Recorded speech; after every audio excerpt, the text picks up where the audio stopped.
for impact.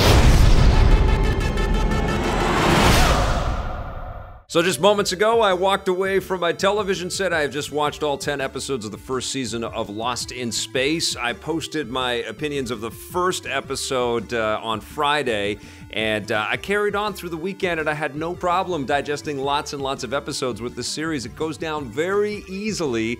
This is an adventure tale in the, sort of old school sense of the word. And the thought that kept occurring to me as I was watching the show is that many people try to emulate that kind of Spielbergian kind of charm, but they don't often get the sort of sense of life or the sense of danger or the sense of authenticity that I think Lost in Space actually has been able to capture. And I was kind of scratching my head trying to think of another sci-fi adventure show that would be appropriate for a family to watch together. I don't think the new Star Trek Discovery really fits that bill. I don't think this sort of reimagined Battlestar Galactica series really does that. But Lost in Space is actually one of these kinds of shows where you could imagine a family with kids that are maybe 8 and above are sitting with their parents and everybody's getting something out of it. And that is a remarkable achievement. There is a charm and a real sort of value to the experience of this series. Yes!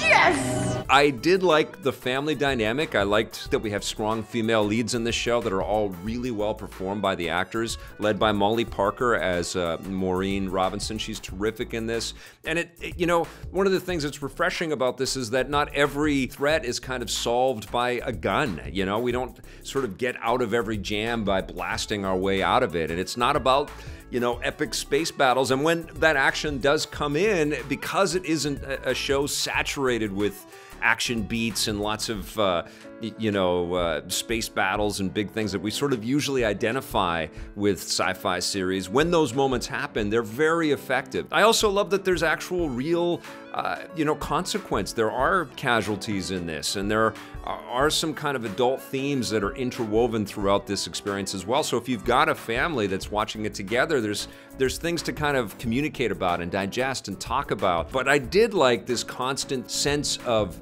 threat, and no pun intended with this overuse of the word danger, because of course that's what the robot is always saying in this series. But there is danger, and it feels like from moment to moment, it's almost like butterfly effect. Somebody does something and it triggers an event that creates a whole new sense of doom for the family, the Robinson family, again and again and again, all the way through. And it feels like they're never going to just have a moment of peace, but it's effective and it's cool, and it's an interesting way to kind of present the ever-present dangers of space travel and, veering off course. And I thought that was really cool. One of the standouts for me is Ignacio Serrariccio. I hope I'm saying his name right. He plays the character of Don West, and he's got kind of this Han Solo-esque, it's all about me kind of vibe to him. And he's got this level of comedic chop that I really liked in this. He injected a nice sense of humor into this series. I dug his performance quite a bit, and I was really impressed by the girl that plays Penny Robinson, Mina Sundwell. She does a terrific job at sort of emulating that middle child. The precocious kid, Will Robinson, gets a lot of love, and everybody protects him. And then Judy Robinson is this, doctor that just seems to have it all figured out, and there's Penny in the middle trying to find her own way, and she's got some great beats in all of this. No kidding. This is one of the most binge-worthy shows I've seen in a long time. This is one that you can sit down, every episode is fulfilling. I noticed that as well as I watched the show. They're all fun. They all fly by super fast, and there's a value to each of them. There is no filler in this. These 10 episodes just go whoosh. It's not perfect, though. I mean, there are definitely issues with some of the, sort of scientific plot holes and some of the editing stuff, and they've got some weird out-of-time flashback sequences that seem a little contrived, and it's very manipulative because there is none of this sense of like, oh, they've crested and they can breathe for a second.